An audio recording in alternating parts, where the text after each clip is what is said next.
was going to go ahead and mark out all my light positions. Dropped you twice, I'm sorry. All right, I was going to go ahead and mark out all my light positions on the ceiling so I could start running the wiring. And I just realized my phone's about to die. So what I'd like to do, I'll just tell you in advance, is mark out with some of that lovely yellow tape that I like. This stuff, this is a kind of painter's tape, but it's waterproof and it's pretty durable and it's easy to write on. So I'm gonna go ahead and mark out the spots where all of the can lights will be, or the little recessed lights, as well as overhead lights, outlets, that sort of thing, so that when I start running my wiring, I can make sure I have wires for everything, and then maybe a few extra for things I might want to add in the future. So I'm going to go ahead and do that. I was also going to run some plastic wire loom that's pre-split, and I'm going to use that and this little tool to put the wiring through it to protect it. And then I've got rubber grommets to go in any of the holes, just to make sure that the wire doesn't rub. But I did realize I'm not 100% certain how to use this little gadget. It looks pretty cool, but I want to make sure I'm using it the right way. So YouTube to the rescue for that one. At least I hope. I'll go look. All right, I am back. I got my phone charged up, and I am just going to go ahead and mark the placement of my lights. Not very exciting to watch, I know, but let's get these things labeled. First up, my fan was going to be right here, and this is just a little forward of the bed, right above the kitchen where I think I will be cooking. But we are thinking about the floor plan, or I guess the roof plan. The roof plan for the roof. We want to have 2 paddleboards that'll be over on this side, and then 2 solar panels end to end, and then room for the fan. And I'm not sure width-wise if that's gonna work. I haven't picked my roof rack yet. But I think what's gonna happen is this fan is gonna move up to just behind the cab there. So I'm gonna go ahead and move my little fan X right now. And then I will probably end up putting a light there instead. So one advantage is that this area right above the cab is actually flat, so it makes it a little bit easier to do the fan install here.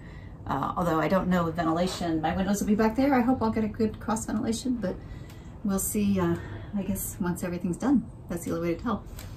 So I'm just ripping off a piece of tape and writing what I'm gonna do. I do think I'm gonna have some USB strip lights right across the front here just for ambiance. And I'm also hoping that I can put them right below the entrance, just inside the door. I'm gonna see how that works. I will have 1 recessed light up above the bed. I'm also going to have 2 reading lights with USB ports on either side of the bed.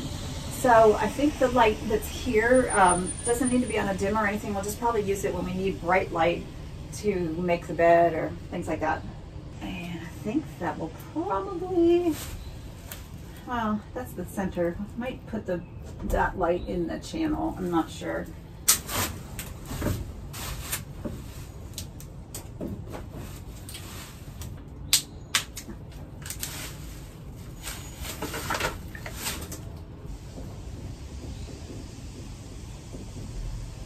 Then over the kitchen counter, I will have more strip lights, more USB strip lights. I ordered, I think, like 15 feet, and they can be cut and separated, so that's my plan. I also plan to have switches when you come in the door, so as you step up that you can turn on. There'll be 2 lights. There'll be one right here and one right here over the sitting area. Those 2 lights can be turned on from right here, as well as the strip lights. So I will have a light over the dining area. That would have been way easier to write if I was kept it on the tape, but you know, why not do it upside down? I don't do anything easy. This is going to be a bench seat area, and I'm going to go ahead and put a reading light in the corner as well. So it'll be approximately there. And then there will be a bulkhead here. We'll have some space for the refrigerator. So I'm going to have outlets for the refrigerator, and also just in case I want to do a microwave later, even though we're not putting it in right now. So I'll have outlets for those in the cabinet, and then I will have 12-volt switches that will cover the water pump, a switch for the inverter, and also the water pump, the inverter, and the battery monitor will be here on this little bulkhead that comes out. Also on the other side of that wall, I'm going to have switches with dimmers right by the bed, so that we can turn on these main hall lights and also dim the main hall lights. And then this will be where the light is for the bed area also.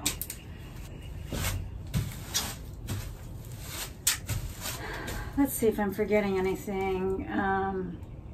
Switches over here as well for the main hall. I know that, you know, it doesn't take that much to hop up and turn on a light switch, but if you're sitting there relaxing and you want to turn on the light, or if you're cooking and you need more light, I think that would be convenient to do instead of having to reach around by the bed when that's going to be a little bit tighter space there.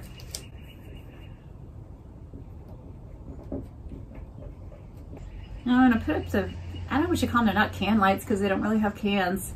Recessed lights? I guess that's what I'll call it, recessed.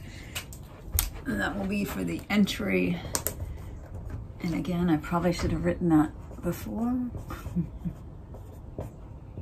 Oops. And then my main hall lights are just going to be like 1, 2, 3, 4 right down the middle here. So if you hop out of bed, there'll be a light. Let me write that. Let's see, that's the bed, so probably right about here in the center. And I'm really not 100% sure how many of these can kind of lights I need.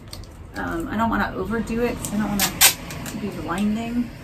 But at the same time, I also don't want the van to be dark. And we've just got the one big window there and no window on this side. So yeah, I think I'll probably put in, that's 1, 2, 3, 4, and then the fan. So yeah, 4, and then that's 6. And then, yeah, that's 6 because I've got one by the entry, one over the dining area, 1, 2, 3, 4 here, and that's, I'll probably do 2 down in the garage, kind of one on each side of the garage, one over the storage and the water system, and then one on this side over the electrical.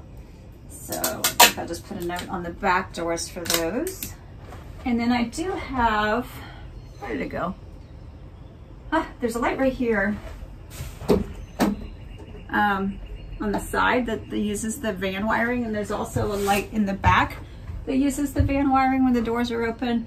I'm not sure what I'm going to do with those. I don't know if I will take them out and kind of move them forward if I can, so that they still come on, or if I want to just take them out. I don't really feel like taking them out because that's sort of a waste of light that's already been wired, and it might be convenient to have just some lights that come on when we turn the van, when we open the doors of the van, when we stop at night, I suppose. Another place I would like to have lighting is outside. I don't want to hardwire it outside and put holes in the van. So I'm going to probably get some battery operated LEDs, like little spotlights or step lights that I can put magnets on and attach them outside the door or on the back. So if we have to be working out there in the dark, that we can do that. So let me just show you what I've got and make sure that it's all right. Okay, it's a good thing I decided to do a little walkthrough because I forgot 2 labels that I still need to put up.